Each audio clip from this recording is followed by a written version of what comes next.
jornalista, mestre em comunicação e doutora em linguística aplicada, a Prata lança aí neste mês um novo livro que vai falar sobre a história da difusão da rádio na América Latina e no Caribe.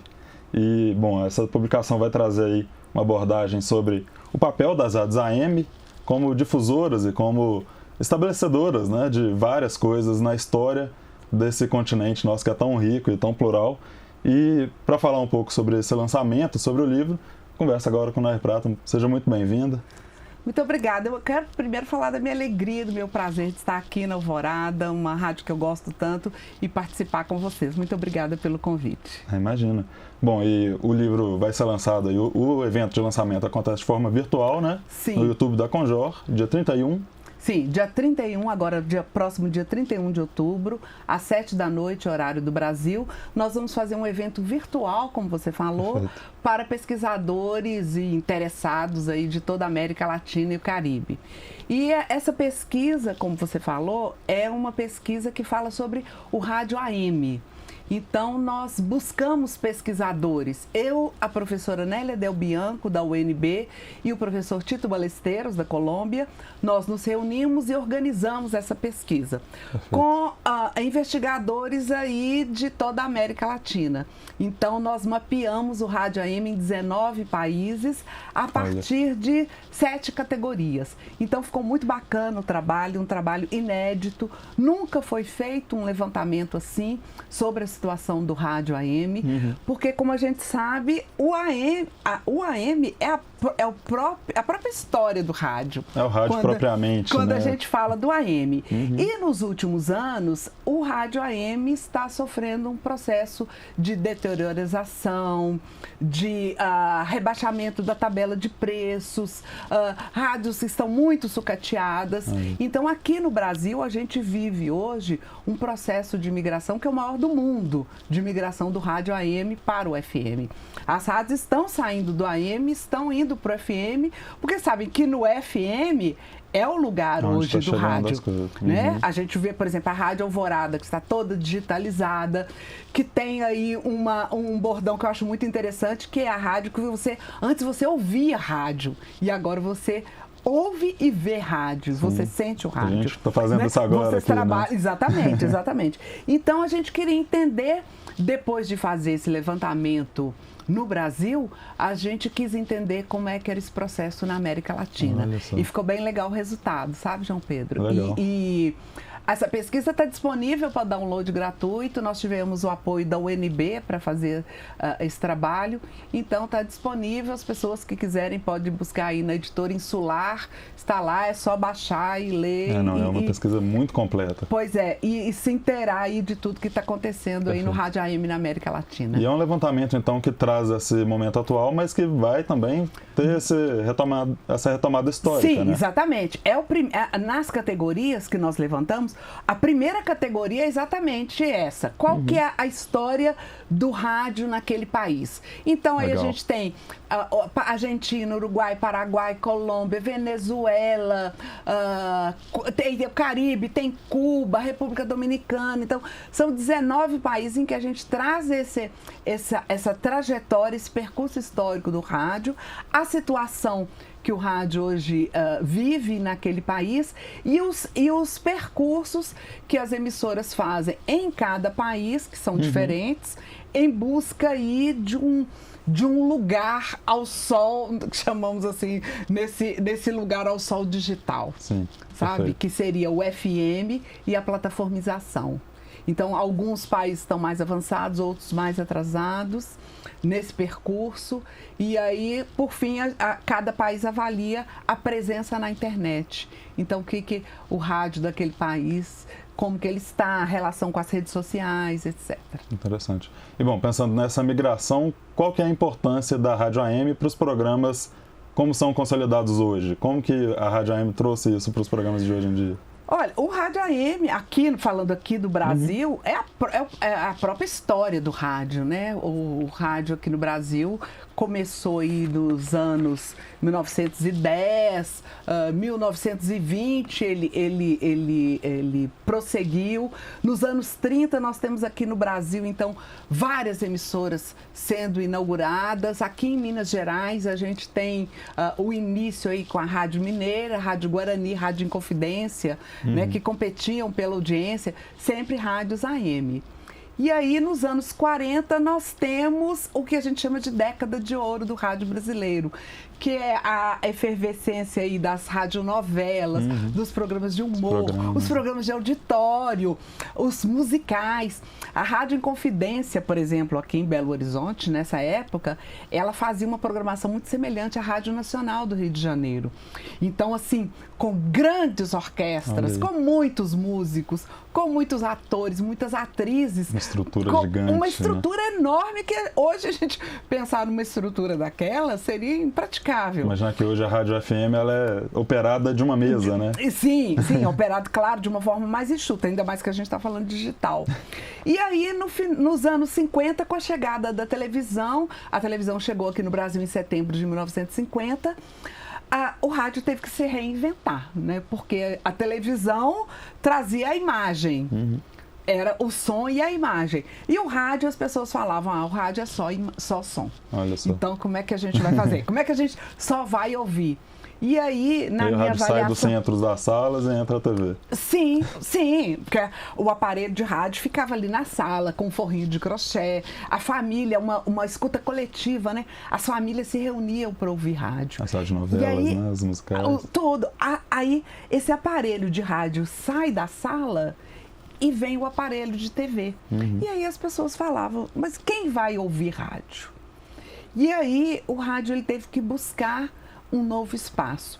Na minha avaliação, João Pedro, assim, de todos os meios, o rádio é o que tem melhor se adaptado, melhor encontrado o seu caminho. A gente vê nessa época que o rádio buscou um caminho e se manteve aí a partir dos anos 60, firme com programação musical, com uma segmentação, né? As rádios segmentadas aí Sem nunca perder a relevância, em temas, por exemplo, rádio sertaneja, rádio all news, rádios com um tipo de universitárias, rádios com um tipo de público específico, né?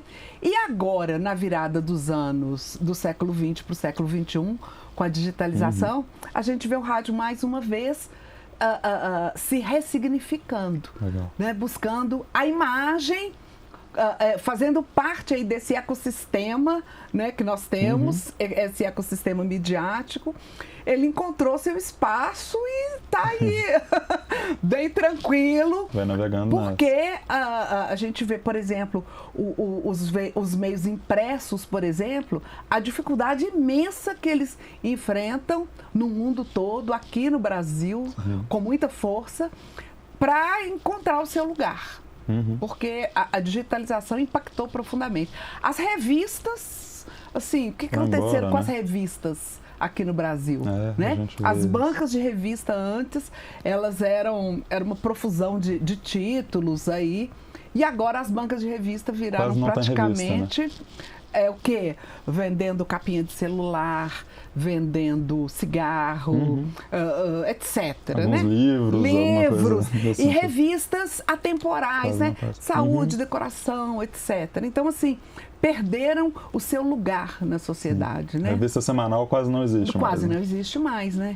Então, assim, o rádio, ele tem conseguido se manter. Então, aí, nesses 100 anos, pouco mais de 100 anos de presença aqui no Brasil, ele tem conseguido se ressignificar. Né? E aí eu lembro anos bem recentes, inclusive, né? Sim. Eu lembro uma frase do Charles Darwin, que estudou lá a evolução das espécies, que ele falava o seguinte: o mais importante não é quem vence não é o mais inteligente, nem o mais forte, é aquele que melhor se adapta. Mais adaptável. Então, assim, a adaptação tem sido a palavra-chave nesse furacão de mudanças que a gente enfrenta. E aí o rádio tem sabido se adaptar muito bem, sabe? Com glória, com louvor. Ainda bem. Ainda bem. E bom, alguns tópicos assim, interessantes que tem na pesquisa, entre eles a consolidação das identidades nacionais e culturais dos países da América Latina e Caribe. Como que isso acontece através da Rádio AM? É realmente por essa questão das pessoas se reunirem para ouvir? Como que isso aconteceu ao longo dos anos? Isso aí vai variar bastante de um país para o outro, sabe? Porque o rádio, ele é responsável, ele aponta para uma identidade nacional. Então, assim, se a gente escuta programas de décadas passadas, a gente consegue enxergar ali, consegue estudar ali a identidade nacional.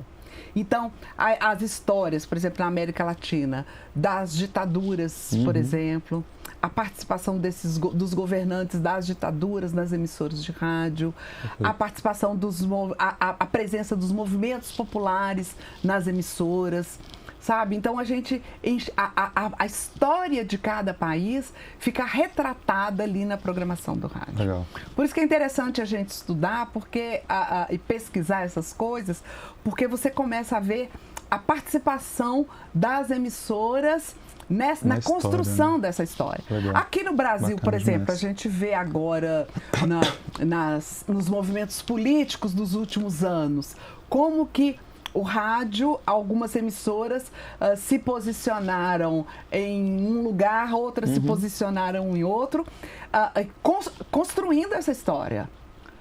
Perfeito. Nem sempre de uma forma, numa perspectiva aí de atender aos interesses populares, etc., mas é uma construção da história. Então, o rádio faz parte disso, sabe? Legal. E bom, aí é uma curiosidade pura, porque é um resgate muito histórico, como você disse, de vários países. Como que vocês fazem para encontrar todos esses arquivos, para ouvir tudo isso? Como que funciona isso? É uma luta, João Pedro. É uma luta porque eu já fiz várias pesquisas, assim, coordenei grandes pesquisas no Brasil, principalmente, e agora fiz essa da América Latina. Então, assim, Imagina o trabalho. É um trabalhão. Por exemplo, há alguns anos eu fiz uma chamada Panorama do Rádio no Brasil. Então, nós levantamos todas as emissoras de rádio de todas as regiões metropolitanas do Brasil. Todas. Caramba. Então, fizemos uma história de cada rádio, a programação, os proprietários, os proprietários pelos quais a rádio passou. Então, assim, aí eu busco pesquisadores em cada estado. Vou buscando, batendo na porta. É um trabalho de formiguinha mesmo. É um trabalho de formiguinha. Mando e-mail, telefono, mando mensagem, peço indicação, até formar aquele conjunto de pesquisadores, porque o importante é que seja o local, né? Porque Excelente. o local é que tanto, por exemplo, o de Minas Gerais, o de Belo Horizonte, eu que fiz, sabe? Então, assim... A rádio tem muito isso, né? A rádio é muito local. Isso, a gente busca, por exemplo, esse do Brasil, busquei pesquisadores, agora da América Latina, pesquisadores locais. Fizemos também a Enciclopédia do Rádio Esportivo Brasileiro. Então, buscamos contar a história do rádio esportivo brasileiro por meio das pessoas que fizeram essa história. Excelente. Fizemos também a Enciclopédia do Rádio Esportivo Mineiro. Biografamos 382 radialistas esportivos. Então, contamos a história do rádio esportivo mineiro por meio das pessoas que fizeram essa história.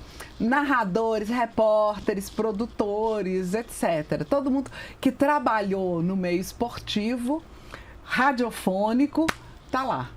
Só que parou lá, né? Agora tem que fazer a continuação, porque muita gente entrou. E vai aparecendo cada dia mais, né? Sim. Mas excelente, sim, é um trabalho sim. não só de fomento, mas também de documentação. Documentação, Isso é muito documentação, importante. porque as coisas vão passando e elas acabam se perdendo, Pois né? é. Se a gente não vai lá, cava, busca, sabe?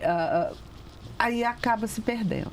Perfeito, Nair. Muitíssimo obrigado. Bom, espero que todo mundo possa acompanhar o lançamento, pegar o livro, Qual o nome da editora, desculpa? É Editora Insular. Basta entrar lá no site da Editora Insular, escrever lá América Latina, digitar uma palavra-chave, o Caribe. O livro é o Rádio AM, o Ecossistema Midiático na América Latina e Caribe. Perfeito. Tá em espanhol, mas tá bem tranquilo de ler. Não, tranquilo. Muito obrigado. Se tiver algum último recado, algum convite, eu que pessoal. eu agradeço. Estou muito feliz de estar aqui participando com vocês. Excelente. Bom, lembrando então que o lançamento do livro acontece no dia 31, às 7 horas da noite, lá no YouTube da Conjor. Isso. Perfeito, Ney. Muito obrigado. Eu sou João Pedro Junqueira, para o Alvorada em Pauta. Até uma próxima. Muito obrigado pela companhia.